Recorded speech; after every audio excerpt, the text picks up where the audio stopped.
नमस्कार मित्रांनो, श्रीकृष्ण जन्माष्टमी विशेष आज आपण श्रवण करणार आहोत. कृष्णाची आरती. ओ वाळू आरती मदन गोपाळा, मदन गोपाळा, श्याम सुंदर, श्याम सुंदर गळा वैजंती माळा. ओ वाळू आरती मदन गोपाळा, मदन गोपाळा, श्याम सुंदर, श्याम सुंदर गळा वैजंती माळा. चरण कमल ज्याचे अति सुकुमार, अति सुकुमार, ध्वज वज्रांकुश, ध्वज वज्रांकुश, ब्रीदाचा तोडर. ओ वाळू आरती मदन गोपाळा, मदन गोपाळा, श्याम सुंदर, श्याम सुंदर गळा वैजंती माळा. नाभी कमळ ज्याचे ब्रह्म याचे स्थान, ब्रह्म याचे स्थान, हृदयी पदक, हृदयी पदक शोभे श्रीवत्सलांजन. ओ वाळू आरती मदन गोपाळा, मदन गोपाळा, श्याम सुंदर, श्याम सुंदर गळा वैजंती माळा. मुख कमल पाहता सुखाची या कोटी, सुखाची या कोटी, वेधले मानस, वेधले मानस, हरपली दृष्टी. ओ वाळू आरती मदन गोपाळा, मदन गोपाळा, श्याम सुंदर, श्याम सुंदर गळा वैजंती माळा. जडित मुकुट ज्याचा दैदिप्यमान, ज्याचा दैदिप्यमान, तेणे तेंजे कोंदले, तेणे तेंजे कोंदले अवघे त्रिभुवन. ओ वाळू आरती मदन गोपाळा, मदन गोपाळा, श्याम सुंदर, श्याम सुंदर गळा वैजंती माळा. एका जनार्दनी देखिएले रूप, देखिएले रूप, पाहता अवघे, पाहता अवघे झाले, झाले तद्रूप. ओ वाळू आरती मदन गोपाळा, मदन गोपाळा, श्याम सुंदर, श्याम सुंदर गळा वैजंती माळा. ओ वाळू आरती मदन गोपाळा, मदन गोपाळा, श्याम सुंदर, श्याम सुंदर गळा वैजंती माळा. ओ वाळू आरती मदन गोपाळा, मदन गोपाळा, श्याम सुंदर, श्याम सुंदर गळा वैजंती माळा.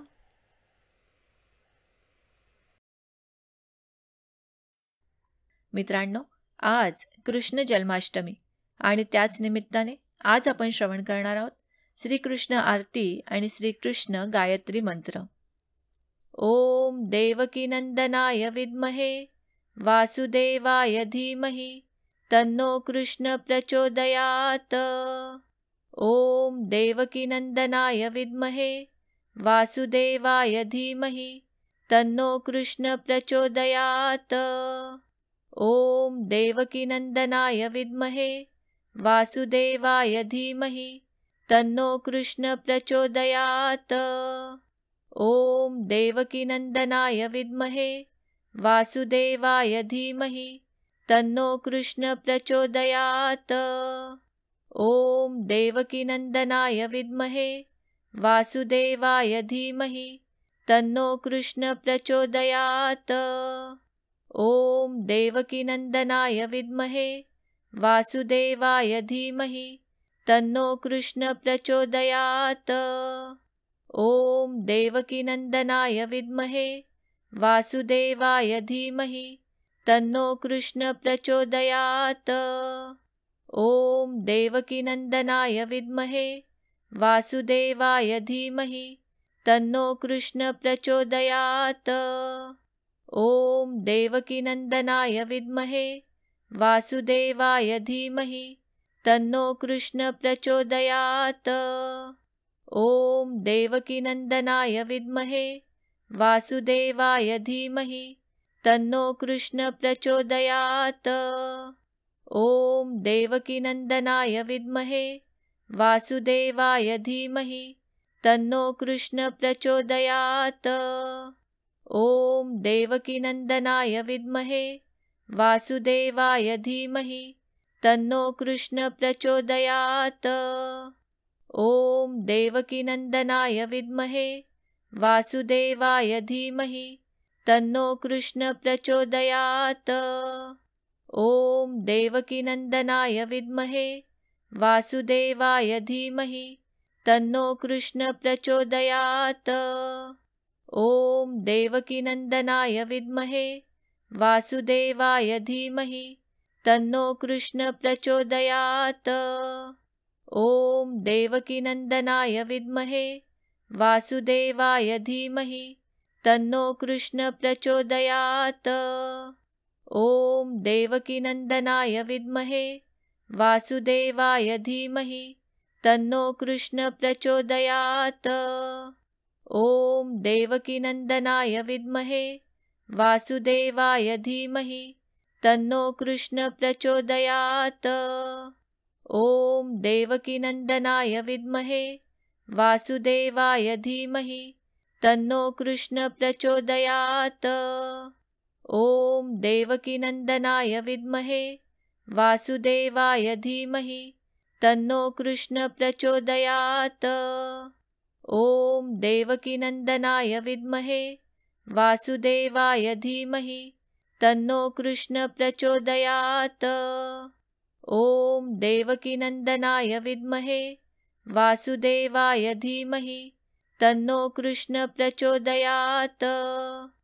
ॐ देवकीनन्दनाय विद्महे वासुदेवाय धीमहि तन्नो कृष्ण प्रचोदयात्। ॐ देवकीनन्दनाय विद्महे वासुदेवाय धीमहि तन्नो कृष्ण प्रचोदयात्। ॐ देवकीनन्दनाय विद्महे वासुदेवाय धीमहि तन्नो कृष्ण प्रचोदयात्। ॐ देवकीनन्दनाय विद्महे वासुदेवाय धीमहि तन्नो कृष्ण प्रचोदयात्।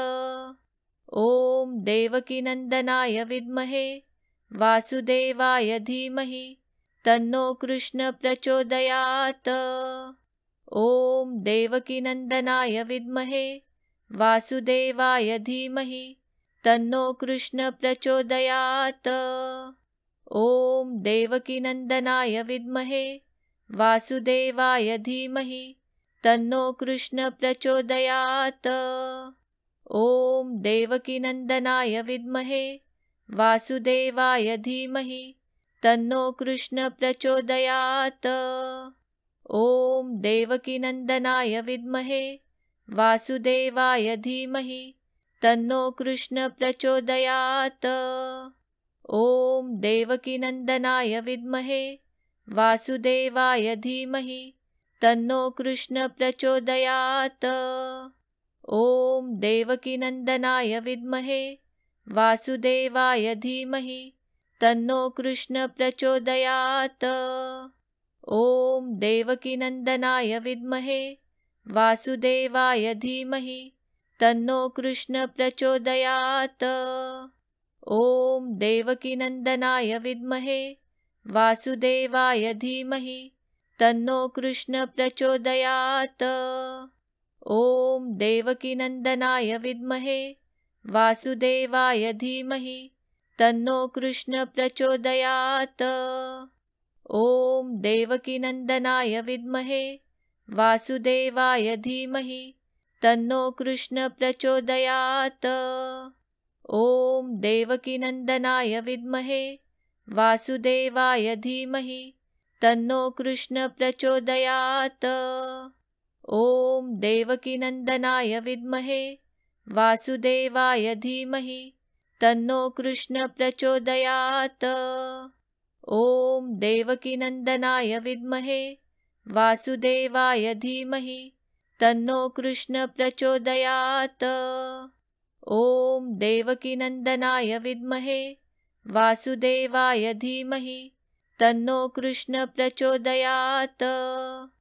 ॐ देवकीनन्दनाय विद्महे वासुदेवाय धीमहि तन्नो कृष्ण प्रचोदयात्। ॐ देवकीनन्दनाय विद्महे वासुदेवाय धीमहि तन्नो कृष्ण प्रचोदयात्।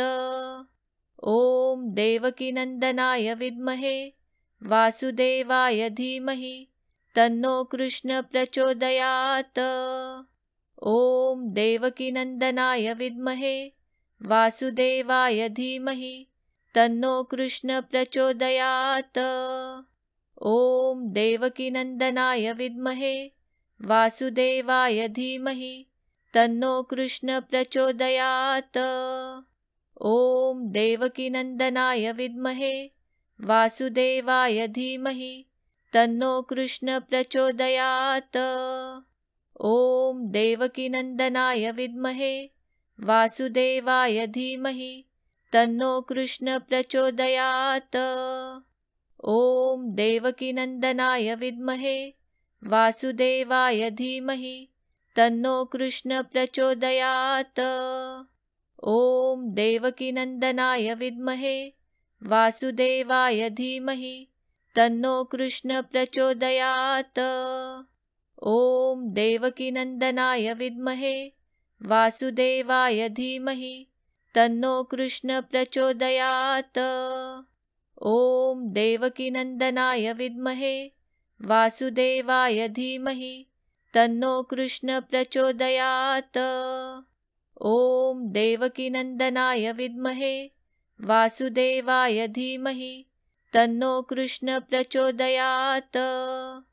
ॐ देवकीनन्दनाय विद्महे वासुदेवाय धीमहि तन्नो कृष्ण प्रचोदयात्। ॐ देवकीनन्दनाय विद्महे वासुदेवाय धीमहि तन्नो कृष्ण प्रचोदयात्। ॐ देवकीनन्दनाय विद्महे वासुदेवाय धीमहि तन्नो कृष्ण प्रचोदयात्। ॐ देवकीनन्दनाय विद्महे वासुदेवाय धीमहि तन्नो कृष्ण प्रचोदयात्। ॐ देवकीनन्दनाय विद्महे वासुदेवाय धीमहि तन्नो कृष्ण प्रचोदयात्। ॐ देवकीनन्दनाय विद्महे वासुदेवाय धीमहि तन्नो कृष्ण प्रचोदयात्। ॐ देवकीनन्दनाय विद्महे वासुदेवाय धीमहि तन्नो कृष्ण प्रचोदयात्। ॐ देवकीनन्दनाय विद्महे वासुदेवाय धीमहि तन्नो कृष्ण प्रचोदयात्। ॐ देवकीनन्दनाय विद्महे वासुदेवाय धीमहि तन्नो कृष्ण प्रचोदयात्। ॐ देवकीनन्दनाय विद्महे वासुदेवाय धीमहि तन्नो कृष्ण प्रचोदयात्। ॐ देवकीनन्दनाय विद्महे वासुदेवाय धीमहि तन्नो कृष्ण प्रचोदयात्। ॐ देवकीनन्दनाय विद्महे वासुदेवाय धीमहि तन्नो कृष्ण प्रचोदयात्। ॐ देवकीनन्दनाय विद्महे वासुदेवाय धीमहि तन्नो कृष्ण प्रचोदयात्। ॐ देवकीनन्दनाय विद्महे वासुदेवाय धीमहि तन्नो कृष्ण प्रचोदयात्। ॐ देवकीनन्दनाय विद्महे वासुदेवाय धीमहि तन्नो कृष्ण प्रचोदयात्। ॐ देवकीनन्दनाय विद्महे वासुदेवाय धीमहि तन्नो कृष्ण प्रचोदयात्। ॐ देवकीनन्दनाय विद्महे वासुदेवाय धीमहि तन्नो कृष्ण प्रचोदयात्। ॐ देवकीनन्दनाय विद्महे वासुदेवाय धीमहि तन्नो कृष्ण प्रचोदयात्। ॐ देवकीनन्दनाय विद्महे वासुदेवाय धीमहि तन्नो कृष्ण प्रचोदयात्। ॐ देवकीनन्दनाय विद्महे वासुदेवाय धीमहि तन्नो कृष्ण प्रचोदयात्। ॐ देवकीनन्दनाय विद्महे वासुदेवाय धीमहि तन्नो कृष्ण प्रचोदयात्। ॐ देवकीनन्दनाय विद्महे वासुदेवाय धीमहि तन्नो कृष्ण प्रचोदयात्। ॐ देवकीनन्दनाय विद्महे वासुदेवाय धीमहि तन्नो कृष्ण प्रचोदयात्। ॐ देवकीनन्दनाय विद्महे वासुदेवाय धीमहि तन्नो कृष्ण प्रचोदयात्। ॐ देवकीनन्दनाय विद्महे वासुदेवाय धीमहि तन्नो कृष्ण प्रचोदयात्। ॐ देवकीनन्दनाय विद्महे वासुदेवाय धीमहि तन्नो कृष्ण प्रचोदयात्। ॐ देवकीनन्दनाय विद्महे वासुदेवाय धीमहि तन्नो कृष्ण प्रचोदयात्। ॐ देवकीनन्दनाय विद्महे वासुदेवाय धीमहि तन्नो कृष्ण प्रचोदयात्। ॐ देवकीनन्दनाय विद्महे वासुदेवाय धीमहि तन्नो कृष्ण प्रचोदयात्। ॐ देवकीनन्दनाय विद्महे वासुदेवाय धीमहि तन्नो कृष्ण प्रचोदयात्। ॐ देवकीनन्दनाय विद्महे वासुदेवाय धीमहि तन्नो कृष्ण प्रचोदयात्। ॐ देवकीनन्दनाय विद्महे वासुदेवाय धीमहि तन्नो कृष्ण प्रचोदयात्। ॐ देवकीनन्दनाय विद्महे वासुदेवाय धीमहि तन्नो कृष्ण प्रचोदयात्। ॐ देवकीनन्दनाय विद्महे वासुदेवाय धीमहि तन्नो कृष्ण प्रचोदयात्। ॐ देवकीनन्दनाय विद्महे वासुदेवाय धीमहि तन्नो कृष्ण प्रचोदयात्। ॐ देवकीनन्दनाय विद्महे वासुदेवाय धीमहि तन्नो कृष्ण प्रचोदयात्। ॐ देवकीनन्दनाय विद्महे वासुदेवाय धीमहि तन्नो कृष्ण प्रचोदयात्। ॐ देवकीनन्दनाय विद्महे वासुदेवाय धीमहि तन्नो कृष्ण प्रचोदयात्। ॐ देवकीनन्दनाय विद्महे वासुदेवाय धीमहि तन्नो कृष्ण प्रचोदयात्।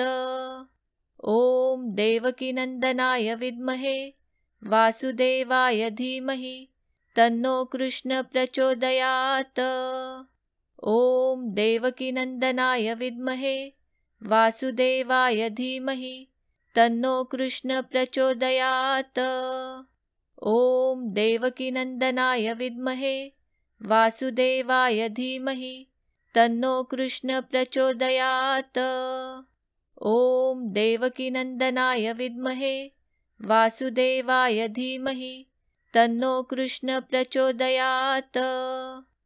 ॐ देवकीनन्दनाय विद्महे वासुदेवाय धीमहि तन्नो कृष्ण प्रचोदयात्। ॐ देवकीनन्दनाय विद्महे वासुदेवाय धीमहि तन्नो कृष्ण प्रचोदयात्। ॐ देवकीनन्दनाय विद्महे वासुदेवाय धीमहि तन्नो कृष्ण प्रचोदयात्। ॐ देवकीनन्दनाय विद्महे वासुदेवाय धीमहि तन्नो कृष्ण प्रचोदयात्। ॐ देवकीनन्दनाय विद्महे वासुदेवाय धीमहि तन्नो कृष्ण प्रचोदयात्। ॐ देवकीनन्दनाय विद्महे वासुदेवाय धीमहि तन्नो कृष्ण प्रचोदयात्।